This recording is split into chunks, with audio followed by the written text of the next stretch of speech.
بسم اللہ الرحمن الرحیم القسم الثالث فی الالہیات وهو مرتب على ثلاثة فنون الفن الاول فی تقسیم الوجود وهو مرتب على 7 فصول۔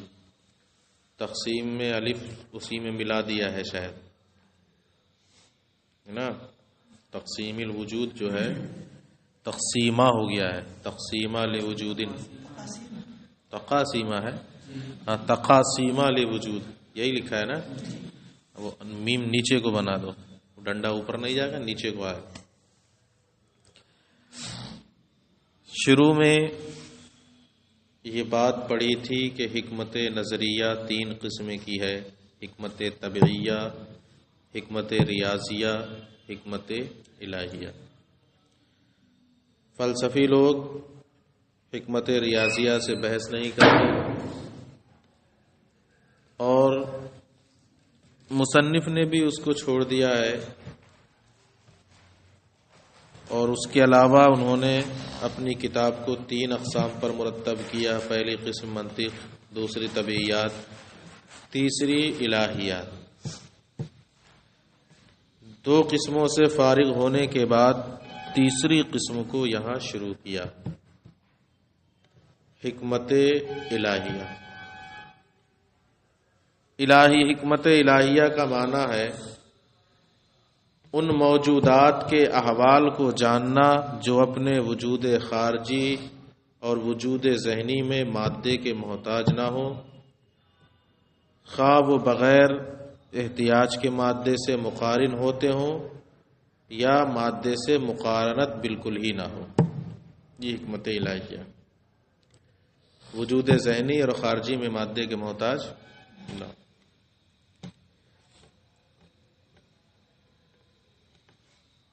البتہ ایک معنی اور ذکر کیا گیا ہے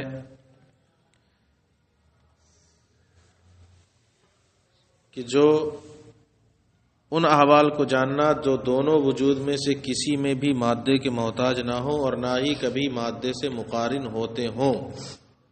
اوپر ہے کہ کسی واسطے سے مقارن ہو جائیں، اور دوسرے معنی میں ہے کہ مقارن ہوتے ہی نہ ہو۔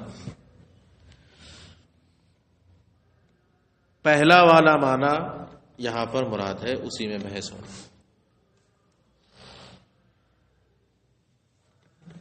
فرماتے ہیں کہ یہ 3 فنوں پر مرتب ہے۔ فن اول وجود کی تقسیم کے بیان میں جو 7 فصلوں پر مشتمل ہے۔ پہلی فصل کلی اور جزئی کے بیان میں، پہلی فصل کلی اور جزئی کے بیان میں۔ یہاں جو کلی کہی جا رہی ہے اس سے کلی طبعی مراد ہے، کلی منطقی اور کلی عقلی مراد نہیں ہے۔ یاد رکھیں کون سی کلی مراد ہے؟ جیسے انسان، یہ کلی، کیونکہ کلی منطقی اور کلی عقلی کے بارے میں کوئی اختلاف نہیں ہے، سب کا یہ متفقہ فیصلہ ہے کہ یہ دونوں ذہنی ہیں۔ کلی کیا ہے؟ یہ دونوں چیزیں کیا ہیں؟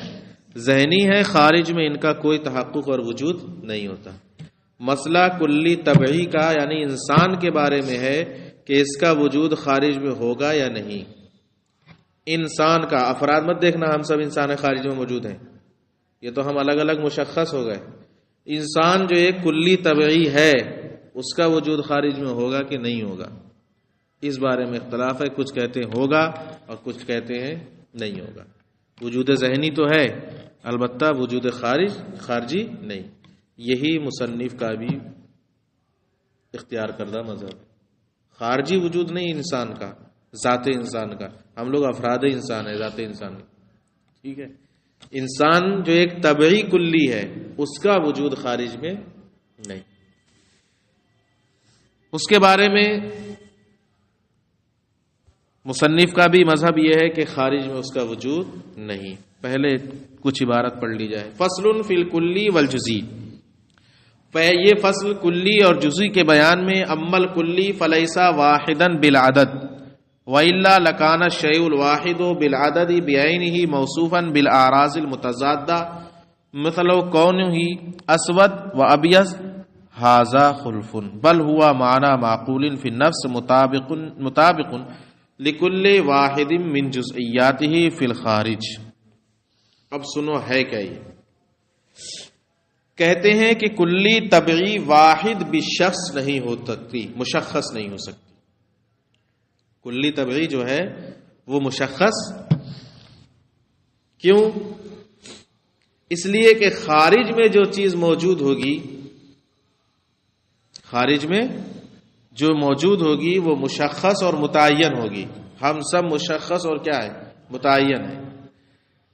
اور کلی طبعی اگر خارج میں موجود ہو جائے گی تو اس کا بھی کیا ہونا لازم آئے گا؟ مشخص اور متعین. حالانکہ وہ مشخص اور متعین ہوتی نہیں، لہذا وہ خارج میں موجود بھی نہیں ہوگی. اس کو یاد رکھنا.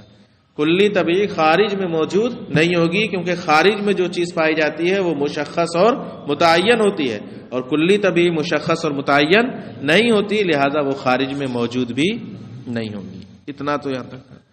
اس لیے کہ اگر کلی طبعی کا وجود خارج میں ہو، اب غور کرنا،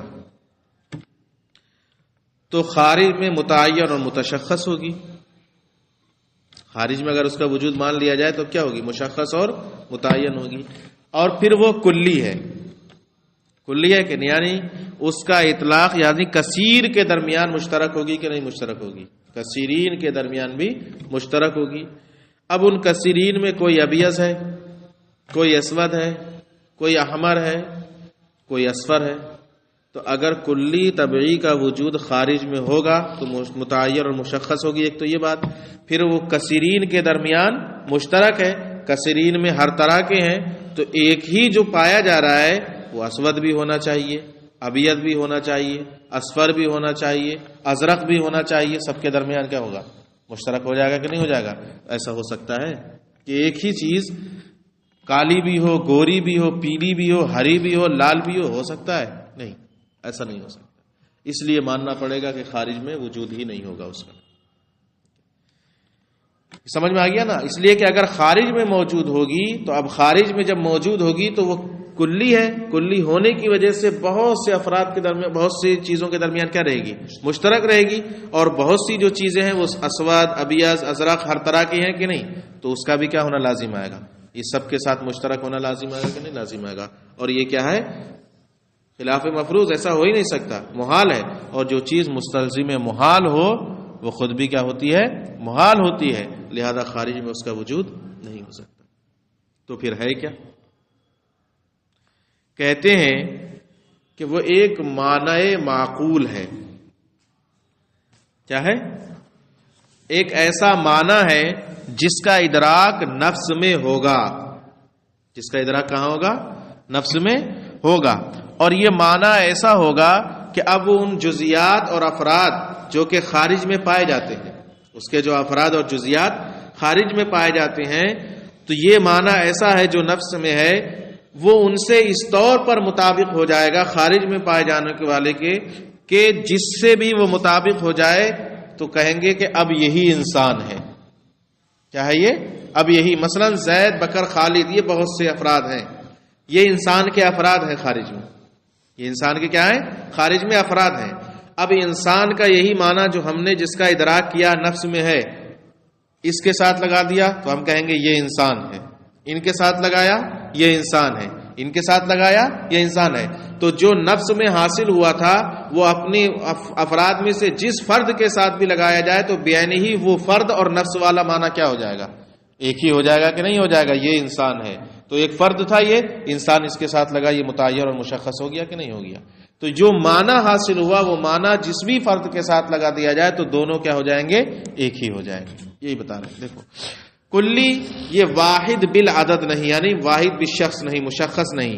ورنہ کیونکہ اگر مشخص مان لیا جائے تو شے واحد بالعدد بعینہ ہی اعراض متصادہ سے موصوف ہوگی. مثلا اس کا کالا ہونا اور اس کا ابیض ہونا. اور یہ خلاف مفروض ہے کہ ایک ہی شے کئی اعراض متضادہ سے موصوف ہو، ایسا نہیں ہو سکتا.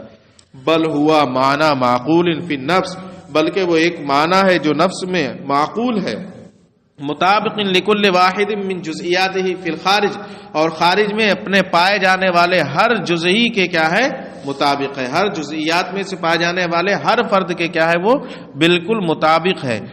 الا معنی اس معنی کر ان ما فی النفس کہ نفس میں جو کچھ ہے لو وجدا فی ای شخص من اشخاص الخارجیہ کہ اگر وہ معنی اشخاص خارجیہ میں سے کسی بھی شخص میں پایا جائے گا لکانا ہوا ذالک الشخص بعینہ من غیر تفاوت تو بعینہ وہی نفس میں پایا جانا والا معنی ہی وہی شخص بھی بن جائے گا بغیر کسی فرق کے. سمجھ رہے کہ نہیں اس کو؟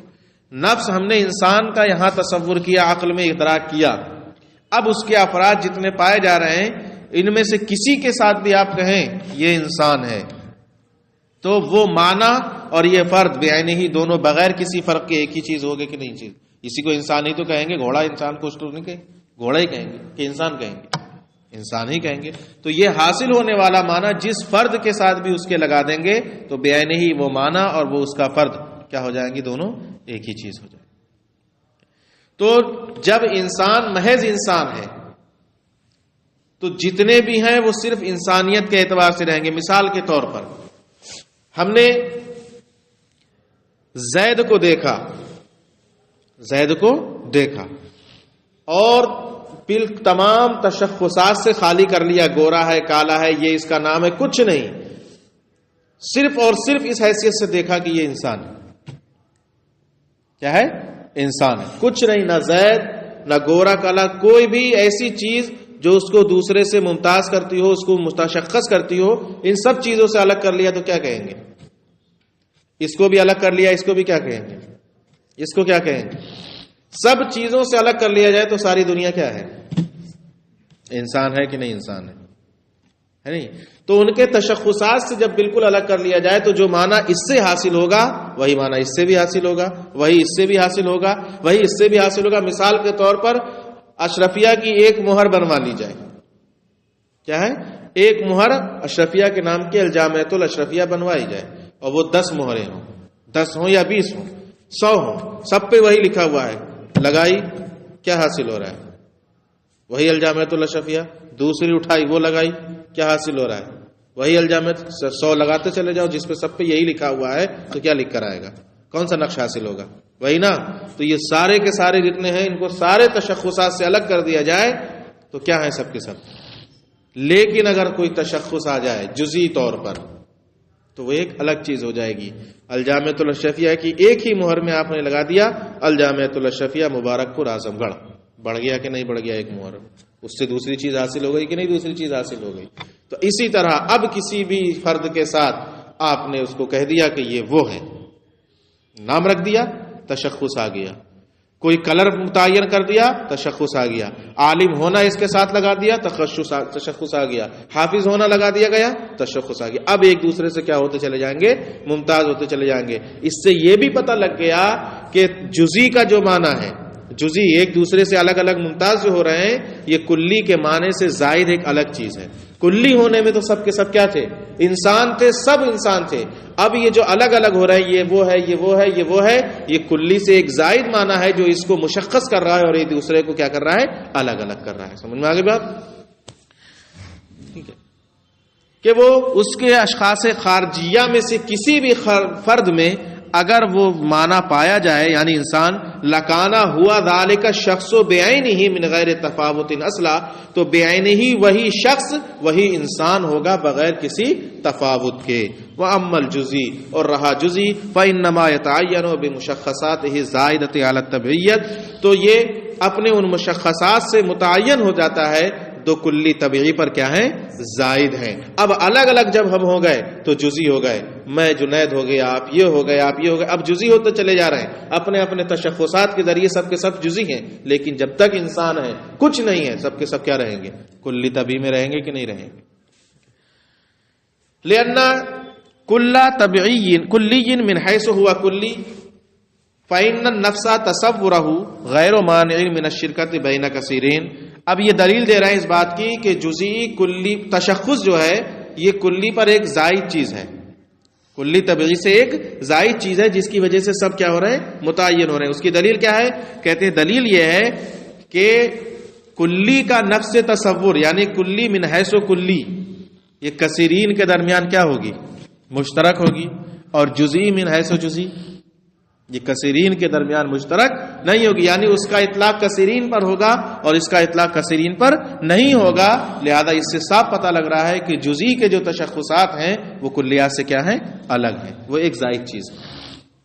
اس لیے کہ کلی من حیث کلی اس کا نفس تصور کثیرین کے درمیان شرکت سے مانے نہیں، وہ شخص من حیث ہوا شخص، اور شخص ہونے کی حیثیت سے یہ کثیرین کے درمیان مشترک ہونے سے مانے ہیں. فالتشخص زائد علی الطبعیت الکلیہ، تو تشخص طبعیت کلیہ پر ایک کیا ہے؟ زائد چیز ہے، وہ اس سے الگ چیز ہے، اور یہی جزئی ہے. بس اتنا رہنے دو.